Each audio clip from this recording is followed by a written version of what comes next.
Go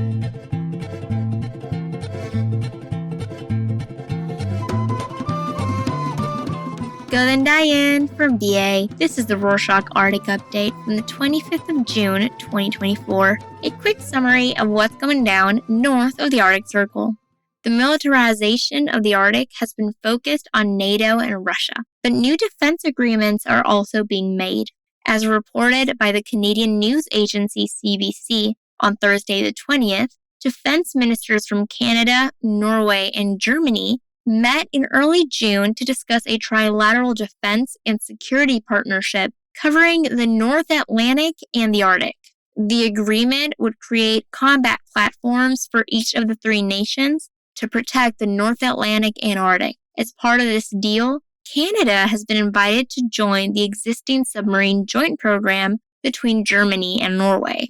The three nations will cooperate on funding and operating a new fleet of submarines to combat any threats heading to Europe and Canada. Still on Norway's military agreements, on Thursday the 20th, Norwegian Prime Minister Jonas Gahr Støre confirmed the country has agreed to create a military corridor that stretches from northern Norway across Sweden and to Finland's border with Russia. This agreement allows military hardware to be transported from Europe and North America to the Arctic border. This corridor was tested in April when a massive NATO exercise practiced the transportation of troops and hardware across the European Arctic. The test was successful enough to prompt the permanent creation of the Arctic's first international military corridor. However, military action is not enough when it comes to Russia's invasion of Ukraine. On Thursday the 20th, the Council of the European Union confirmed the EU ambassadors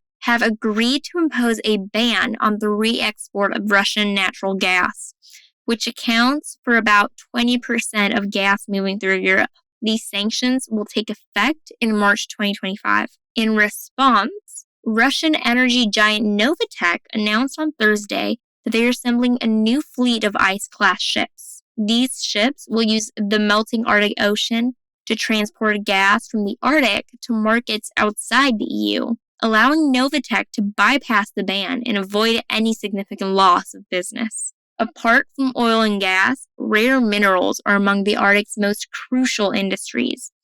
Canada had a reason to cheer on Monday the 17th when mining company Vital Metals announced it was selling a massive stockpile of critical minerals from its northern Canada mine to the Canadian federal government for about $3 million.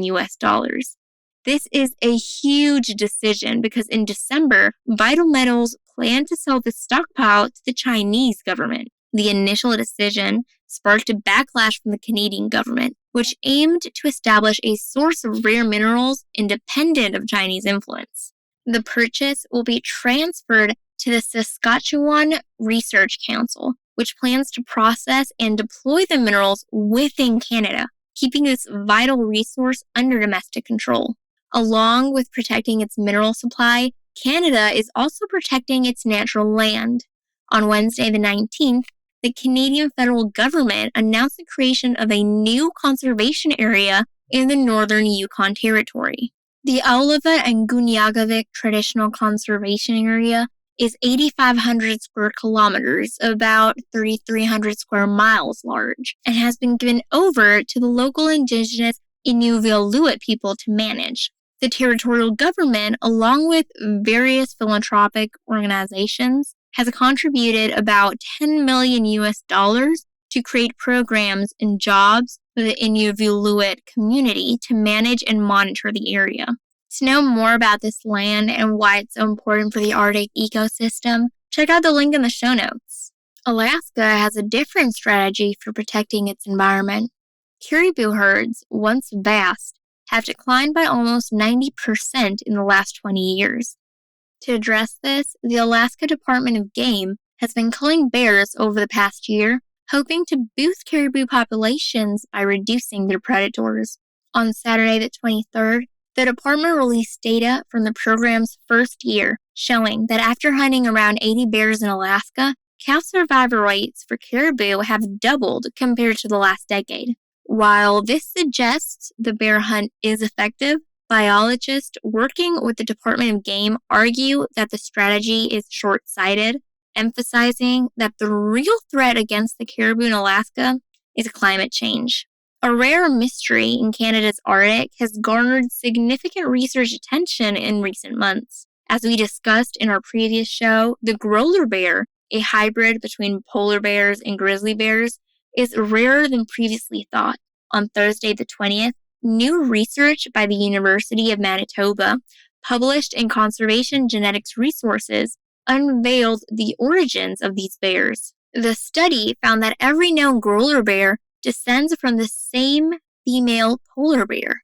This female, tracked by scientists, simply prefers mating with grizzly bears. What started as a worry that polar bears might be bred out of existence ends with the revelation of a bear with a unique preference. In Greenland, indigenous children mistreated by the Danish government decades ago want justice.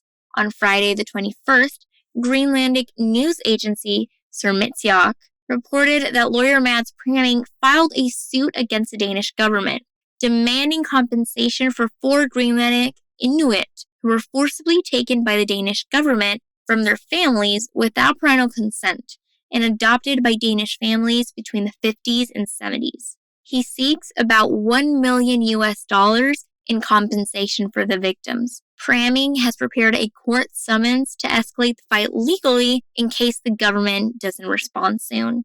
In some better news from Greenland, on Thursday the 20th, the Greenlandic government officially joined the Paris Climate Agreement.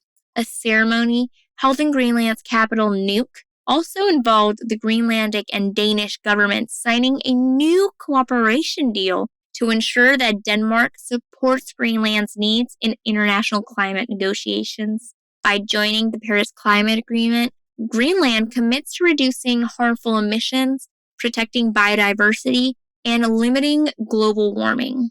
Finland has been part of the Paris Climate Agreement since 2016, but a new report by the World Wildlife Foundation, published on Tuesday the 18th, reveals that the country is consuming natural resources at a rate far above both European and world averages.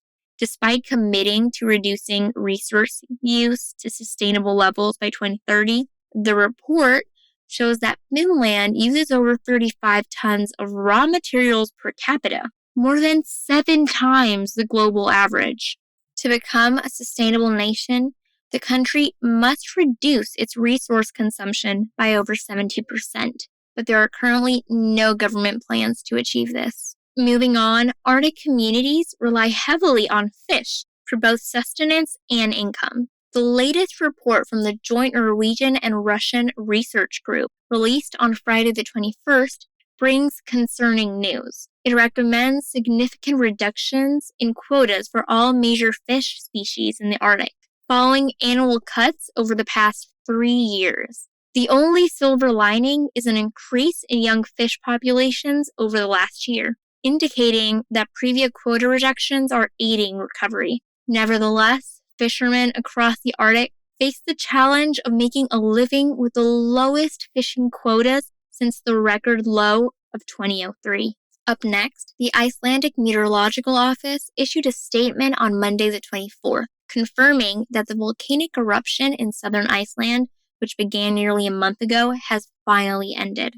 Lava flow has ceased and seismic activity has significantly decreased. This news will be a relief to local residents, especially after the events reported by Icelandic civil authorities on Friday, June 21st, when an increase in lava flow breached protective barriers around a local power plant.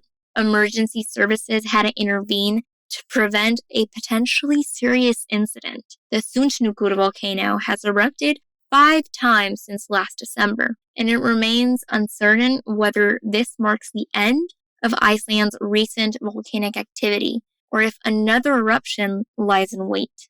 And finally, it's the North Pole's time to shine. The summer solstice, the moment when the North Pole is most tilted towards the sun, arrived on Thursday the 20th at 8:51 p.m. GMT0. The exact timing of the solstice moves around depending on quirks in the calendar, and this year was the earliest solstice in over 200 years. And that's it for this week. Thank you so much for joining us. Do you know that besides the Arctic update, we also do others? Our latest ones are the multilateral, about what's going down in the world's major multilateral organizations, and the ocean update, about the 70% of the world covered in salt water. The other ones are all country updates. We have a selection of countries from Africa, Asia, South America, and Europe. Check Rorshok.com/updates to see the full list. Find the link in the show notes as well. Bless, bless.